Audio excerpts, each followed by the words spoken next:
মুখ্যমন্ত্ৰী মহিলা উদ্যমিতা আঁচনিয়ে মহিলাৰ স্বাৱলম্বিতাৰ ক্ষেত্ৰত এই আঁচনিয়ে ৰাজ্যখনতে এক আলোড়ন সৃষ্টি কৰিছে। কিন্তু ধিং ৰূপহীহাট আৰু চামগুৰি সমষ্টিৰ যিসকল উদ্যমিতা আঁচনিৰ হিতাধিকাৰী আছিলে তেওঁলোকে কিন্তু এই আঁচনি পোৱা নাছিলে এক বিশেষ কাৰণত। কিন্তু দেখা গৈছে যে এতিয়া মুখ্যমন্ত্ৰীয়ে অহা 20 জুলাই তাৰিখে এই আঁচনিৰ চেক বিতৰণ কৰিব আৰু লগে লগে দেখা গৈছে যে এই তিনিওটা সমষ্টিৰ যিসকল মহিলা হিতাধিকাৰী আছে তেওঁলোকৰ মাজত এক আনন্দমুখৰ পৰিৱেশৰ সৃষ্টি হৈছে। এই দৃশ্য হৈছে ঢিঙৰ বৰভিটিত আৰু বৰভিটিৰ কেইবাটাও গোটৰ মহিলাসকল আহি ইয়াত উপস্থিত হৈছে। কেনেকুৱা লাগিছে? ভালেই লাগিছে, আমি এতিয়া পাবলৈ সক্ষম হৈছোঁ, সেইকাৰণে আমি অশেষ ধন্যবাদ জ্ঞাপন কৰিছোঁ মুখ্যমন্ত্ৰী ডাঙৰীয়াক। অহা জুলাই 20 তাৰিখে দিব বুলি আমি শুনিছোঁ, ঘোষণা কৰিছে, গতিকে আমি নথৈ আনন্দিত হৈছোঁ আঁচনিটো পাবলৈ সক্ষম হয়। আপোনাৰ গোটটোৰ নাম কি?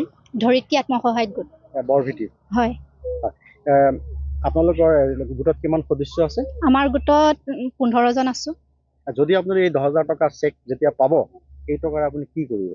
আমি এইটো মানে নিজৰ বিজনেছৰ হেৰিতে আমি লগাম আৰু সৰু সুৰা কিবা এটা কৰিম আৰু, কাৰণ 10,000 টকাৰেতো আমি ডাঙৰ ব্যৱসায় আমি কৰিব নোৱাৰোঁ। প্ৰথম আমি কৰিবলৈ হ'লে আমি সৰু ব্যৱসায় কৰিব লাগিব, তাৰ পৰা আমি যিখিনি আমি লাভ কৰিব পাৰোঁ তাৰ পিছতহে আমি আকৌ ডাঙৰ এটা ব্যৱসায় কৰিব লাগিব।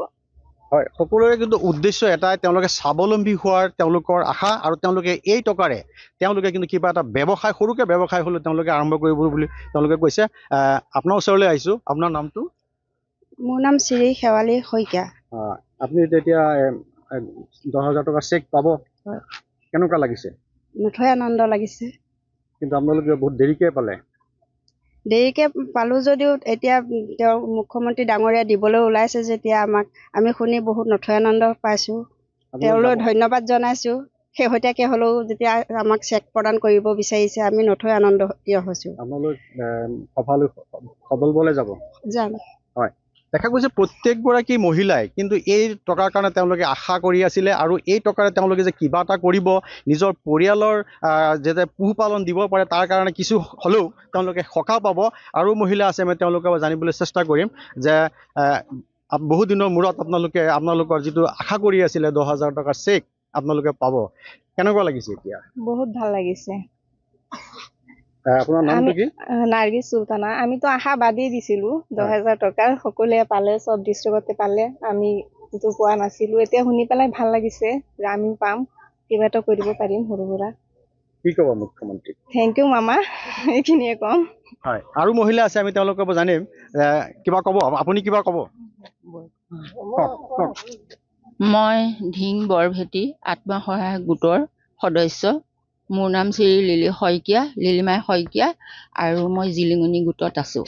হিমন্ত বিশ্ব শৰ্মা ছাৰে বহুততেই এই 10,000 টকা প্ৰদান কৰিলে, কিন্তু আমাৰ ইয়াত দিয়া নাছিল। তেতিয়া আমাৰ মনটো বেয়া হৈ গৈছিলে যে আমাক নিদিব নেকি, কিন্তু হিমন্ত বিশ্ব শৰ্মা ছাৰে আমাক কেতিয়াও পাহৰি নাযায়, মনত থাকিবই। দেৰি হৈছে দুদিন, এতিয়া 21-22 তাৰিখলৈ আমাক পইচাখিনি দিব 10,000কৈ।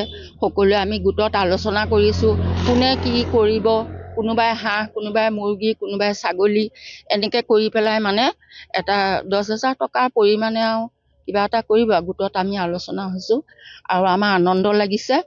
হিমন্ত বিশ্ব শৰ্মা ছাৰলৈ নথৈ আনন্দিত হৈ ধন্যবাদ দিছোঁ।